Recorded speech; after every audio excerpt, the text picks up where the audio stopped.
मुसलमान आगे बढ़ना चाहते थे लेकिन दरिया के दोनों तरफ दूर दूर तक दलदल थी जिसमें गुजरना मुमकिन नहीं था।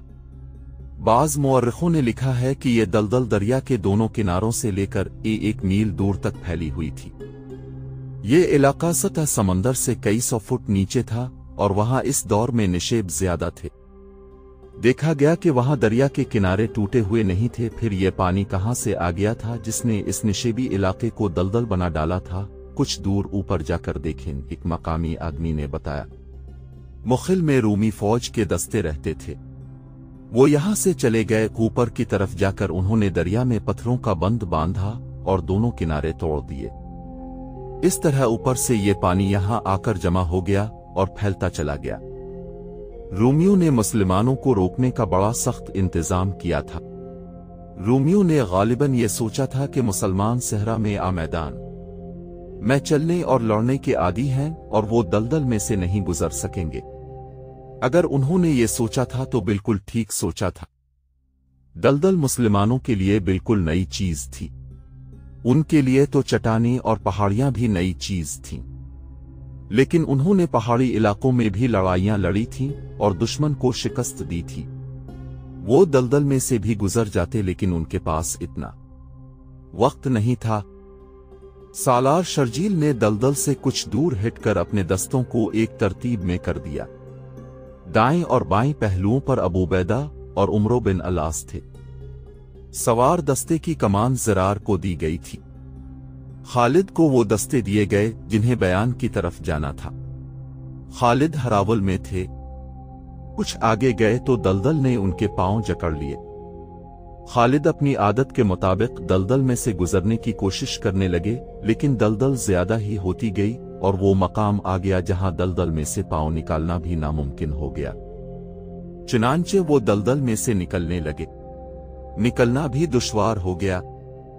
बड़ी कोशिश के बाद खालिद अपने दस्तों के साथ दलदल से निकले और वापस मुखिल आ गए।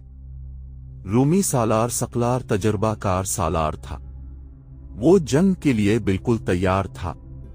मुअर्रिख लिखते हैं कि वो अपने इस धोखे को कामयाब समझता था कि मुसलमान दलदल में से नहीं निकल सकेंगे। इसी दलदली इलाके में ऐसी जगह भी थी जहां पानी के नीचे जमीन बहुत सख्त थी और वहां कीचड़ नहीं था। वहां से आसानी से गुजरा जा सकता था। इस किस्म के रास्ते का इल्म सिर्फ रोमियों को था। सतलार ने अपने लश्कर से कुछ दस्ते अलग किए और उन्हें एक जगह इकट्ठा किया। अजमत रोम के पासबानों, उसने अपने लश्कर से कहा, आज तुम्हारा दुश्मन फंदे में आ गया है। मुसलमान दलदल में से नहीं गुजर सके। उन्होंने दलदल से परे मुखिल के मकाम पर पड़ाव डाल दिया है। हम इसी दलदल में से जिसमें से मुसलमान नहीं गुजर सके उन्हें गुजर कर दिखाएंगे। वो समझते होंगे कि उनके आगे दलदल है जो उन्हें हमसे महफूज रखेगी। हम रात को हमला करेंगे। उस वक्त वो अपने पड़ाव में गहरी नींद सोए हुए होंगे। रोमियो, ये रात की लड़ाई होगी जो आसान नहीं होती, लेकिन आज तुम्हें अपने उन साथियों के खून का बदला लेना है जो अब तक मुसलमानों के हाथों मारे गए हैं। तुम्हें अपना शिकार सोया हुआ मिलेगा। कोई एक भी जिंदा ना निकल कर जाए। उनके घोड़े, उनके हथियार और उनके पास हमारा लूटा हुआ जो माल है, ये सब तुम्हारा है। अगर तुम इन सब को खत्म कर दोगे तो समझो तुमने इस्लाम को खत्म कर दिया और यही हमारा मकसद है। शहंशाह हिरकल का यह वहम दूर कर दो कि हम मुसलमानों को शिकस्त दे ही नहीं सकते। रूमी सिपाही ये सुनकर कि वो अपने दुश्मन को बेखबरी में जाएंगे, जोश से फटने लगे। इनमें कुछ ऐसे भी थे जो पहली लड़ाइयों में मुसलमानों के हाथों जख्मी हुए थे। कई भागे भी थे।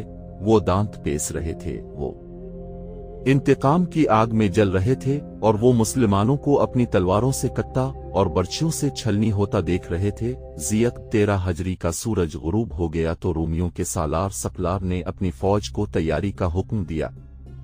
शाम बड़ी तेजी से तारीख होती गई।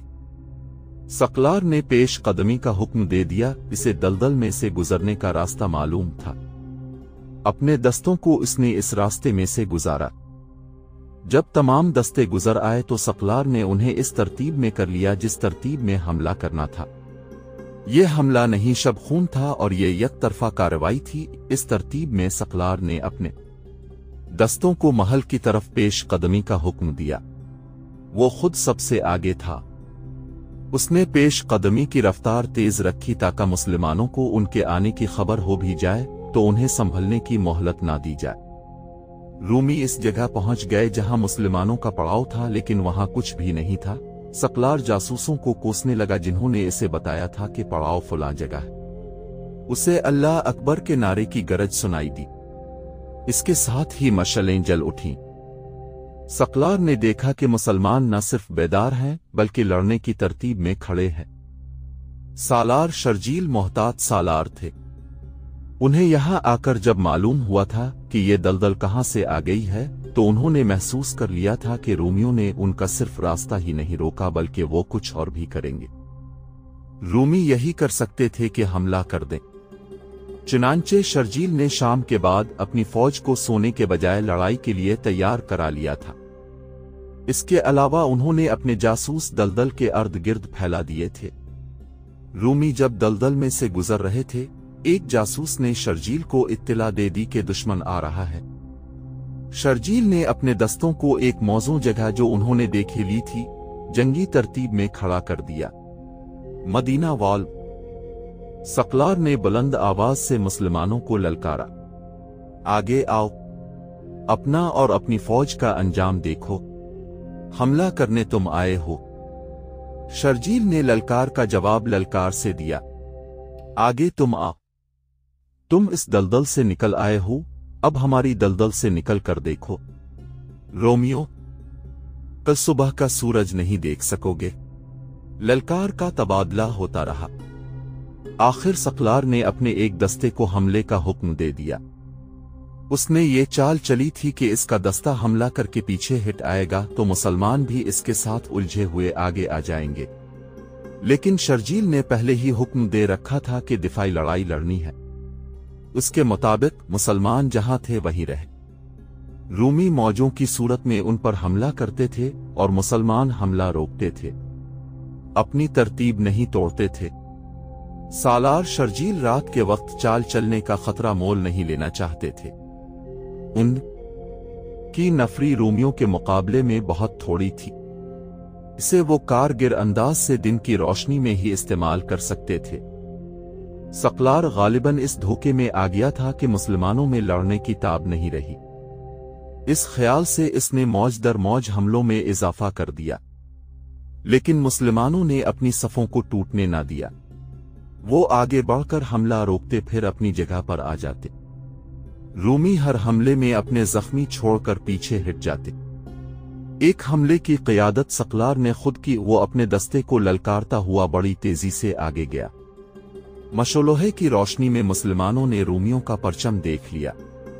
चंद एक मुजाहिदीन रूमियों में घुस गए और सकलार को घेर लिया। इसके मुहाफिजों ने उसे अपने हिसार में ले लिया। मुहाफिज बेजिगरी से लड़े और इस दौरान सकलार निकलने की कोशिश करता रहा, लेकिन वो अपने मुहाफिजों के हिसार से जहां भी निकलता मुसलमान इसे रोक लेते थे। एक मुजाहिद इस मरके से निकल गया और उसने सालार शर्जील को बताया कि अब के रूमियों को इतनी जल्दी पीछे न जाने देना, क्योंकि कुछ मुजाहिदीन ने रूमियों के सालार को नरगे में ले रखा। शर्जील ने इस इत्तला पर अपने चंद एक मुंतखब जाबाज रूमियों के कल्ब में घुस जाने के लिए भेज दिए। थोड़ी ही देर बाद मुजाहिदीन के नारे सुनाई देने लगे, खुदा की कसम, हमने रूमी सालार को मार डाला है। रोमियो, अपना परचम उठाओ, अपने सालार की लाश ले जाओ। रोमियो ने देखा उनका परचम उन्हें नजर नहीं आ रहा था और उन्हें अपने सालार की ललकार भी सुनाई नहीं दे रही थी। इनमें बददिली फैलने लगी, लेकिन किसी नायब सालार ने परचम उठा लिया और लड़ाई जारी रखी। सूरज तुलू हुआ, लेकिन मान जंग की गर्दो गुबार में उसे कोई देख ही ना सका। मुसलमान भी शहीद हुए थे, लेकिन रोमियों की अमवात ज्यादा थीं। मैदान में इनकी लाशें बिखरी हुई थीं और उनके जख्मी जो उठने के काबिल नहीं थे, रींग रींग कर घोड़ों तले कुचले जाने से बचने की कोशिश कर रहे थे। मैदान रोमियों के खून से लाल हो गया था। इस्लाम के अलंबरदारों, सालार शर्जील की ललकार उठी, तुमने रोमियों को उन्हीं के खून में नहला दिया है। तुमने सारी रात उनके हमले रोके हैं, अब हमारी बारी है।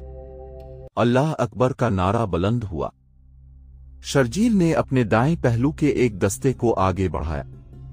रूमी हमला रोकने के लिए तैयार थे, लेकिन रात वो हमले करते और पीछे हटते रहे थे। उनके जिस्म थकन से चूर हो चुके थे। शर्जील ने अपनी फौज की जिस्मानी ताकत को ज़ाय नहीं होने दिया था, इसलिए वो दिफाई लड़ाई लड़ाते रहे थे। शर्जील के दाएं पहलू के एक दस्ते ने बाहर की तरफ होकर हमला किया। इससे रूमियों के इस तरफ का पहलू फैलने पर मजबूर हो गया। शर्जील ने फौरन ही रूमियों के दूसरे पहलू पर भी ऐसा ही हमला कराया और उस पहलू को भी कल्ब से अलग कर दिया। रूमियों के पहलू दूर दूर हिट गए तो शर्जील ने कल्ब के दस्तों को अपनी क़ियादत में बड़े शदीद हमले के लिए आगे बढ़ाया। रूमी रात के थके हुए थे और उनका सालार भी मारा गया था।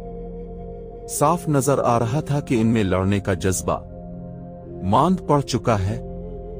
मुसलमानों के पहलुओं के दस्ते दुश्मन के पहलुओं को और ज्यादा फैलाते चले गए। वो अब अपने कल्ब के दस्तों की मदद को नहीं आ सकते थे। मुसलमानों के पहलुओं के दस्तों के सालार मामूली सालार नहीं थे, वो तारीख साज सालार अबू उबैदा और उमरो बिन अलास थे और कल्ब के चंद एक दस्तों के सालार खालिद थे। रूमियों के लिए खालिद दहशत का दूसरा नाम बन गया था। गेवर सवार दस्तों के सालार ज़रार थे, जो सल्तनत रोम की फौज में इसलिए मशहूर हो गए थे कि वो मैदान में आकर खुद और कमीज उतार कर कमर से बरहना हो जाते थे और लड़ते थे। इनफिरादी मरका होता वो दस्ते की कमान कर रहे होते, वो इस कदर तेजी से पैंतरा बदलते थे कि दुश्मन देखता रह जाता था और उनकी बर्छी में पिरोया जाता था, तलवार से कट जाता था। मुसलमानों की नफरी बहुत कम थी। इस कमी को इन सालारों ने जाती शुजात, जारहाना क़यादत और अस्करी फहम व फिरासत से पूरा किया और सूरज गुरूब होने में कुछ देर बाकी थी जब रूमी नफरी इफरात के बावजूद मुंह मोड़ने लगे। रूमियों में ये खूबी थी कि वो तत्तर बुतर होकर भागा नहीं करते थे। उनकी पसपाई मुनज़्ज़म होती थी, लेकिन फहल के मरके से वो बेतरह भागने लगे। उनकी मरकजी क़यादत खत्म हो चुकी थी और उनका जानी नुकसान इतना हुआ था कि न सिर्फ ये कि उनकी नफरी कम हो गई थी, बल्कि इतना ज्यादा खून देखकर उन पर खौफ तारी हो गया था। इनकी ऐसी बेतरतीब पसपाई की वजह और भी थी। उनका सालार सकलार उन्हें दलदल में से निकाल लाया था। इसे मालूम था कि कहां से जमीन सख्त है जहां पांव कीचड़ में नहीं धंसेंगे, मगर अब उनके साथ वो सालार नहीं था। इसकी लाश मैदान जंग में पड़ी थी। सिपाहियों ने इसलिए भागना शुरू कर दिया कि वो जल्दी जल्दी दलदल में वो रास्ता देखकर निकल जाएं। सालार शर्जील ने दुश्मन को यूं भागते हुए देखा तो उन्हें दलदल का ख्याल आ गया। उन्होंने दुश्मन के ताक़ुब का हुक्म दे दिया। मुसलमान प्यादे और सवार नारे लगाते उनके पीछे गए तो रूमी और तेज दौड़े, लेकिन दलदल ने उनका रास्ता रोक लिया।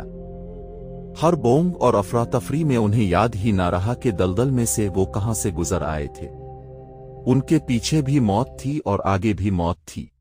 वो दलदल में दाखिल हो गए और इसमें धंसने लगे। मुसलमान भी दलदल में चले गए और उन्हें बुरी तरह काटा। जो रूमी दलदल में और आगे चले गए थे उन्हें तीरों का निशाना बनाया गया। दरिया का पानी छोड़कर रूमियों ने जो दलदल पैदा की थी कि मुसलमान आगे ना बढ़ सके, वो दलदल रूमियों के लिए ही मौत का फंदा बन गई थी। महल में लड़े जाने वाले इस मरके को ज़ात अलरोगा यानी कीचड़ की लड़ाई कहा जाता है। इसमें से बहुत थोड़े से रूमी बच सके थे, वो बीसान चले गए थे।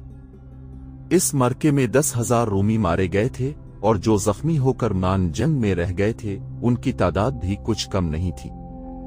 सालार शर्जील ने वहां ज्यादा रुकना मुनासिब न समझा। वो दुश्मन के साथ साए की तरह लगे रहना चाहते थे ताकि दुश्मन फिर से मुनज़्ज़म ना हो सके। उन्होंने अबू उबैदा और खालिद को चंद एक दस्तों के साथ फहल में रहने दिया और खुद बाकी मानदा फौज के साथ आगे बढ़े, लेकिन दलदल ने फिर उनका रास्ता रोक लिया। उन्होंने 2-3 जख्मी रूमियों से पूछा कि दलदल से पार जाने का रास्ता कौन सा है। रूमी जख्मियों ने उन्हें एक और रास्ता बता दिया। ये बड़ा ही दौर का रास्ता था, लेकिन दलदल से गुजरने में भी इतना ही वक्त लगता था जितना दूसरा रास्ता इख्तियार करने में। शर्जील ने अबू उबैदा और खालिद को उन दस्तों के साथ फहल में छोड़ दिया और दलदल से दूर हिट क्रास रास्ते से गुजर गए जो रूमी जख्मियों ने उन्हें बताया था। उन्हें दरियाए आर्डन भी उबूर करना पड़ा। उन्होंने आगे बढ़कर बीसान का मुहासरा कर लिया। बीसान में रूमियों की खासी नफरी थी। हिरकल ने नफरी के बिल बोते पर मुसलमानों को फैसला कुन बल्कि तबाह कुन शिकस्त देने का इंतजाम किया था।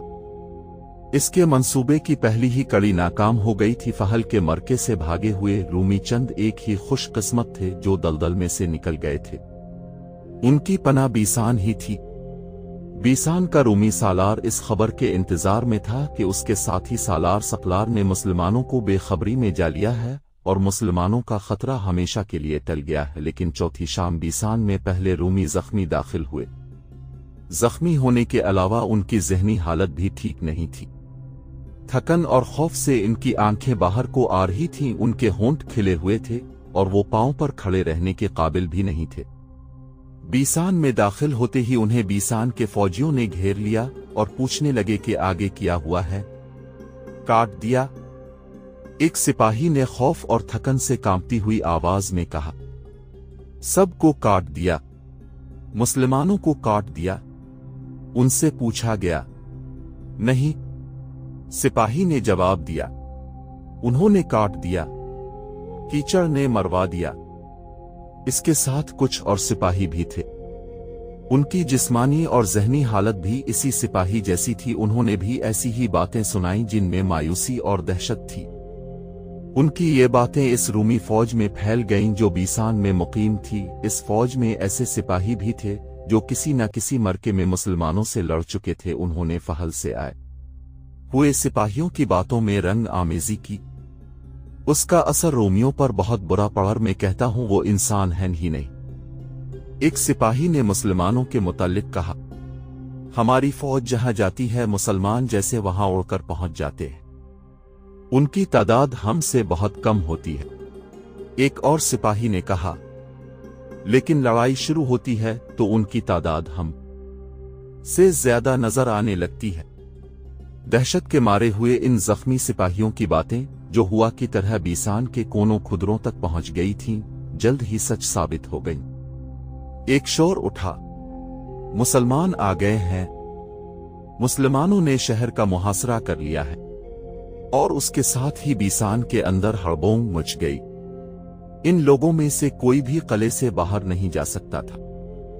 दरवाजे बंद हो चुके थे। वो अब अंदर ही छुपने की कोशिश कर रहे थे। दिरहम व दीनार और सोना वगैरह घरों के फर्शों में दबाने लगे। रूमी फौज किले की दीवारों पर और बारजों में जा खड़ी हुई। रोमियो, सालार शर्जील ने ललकार कर कहा, खून खराबे के बगैर किला हमारे हवाले कर दो।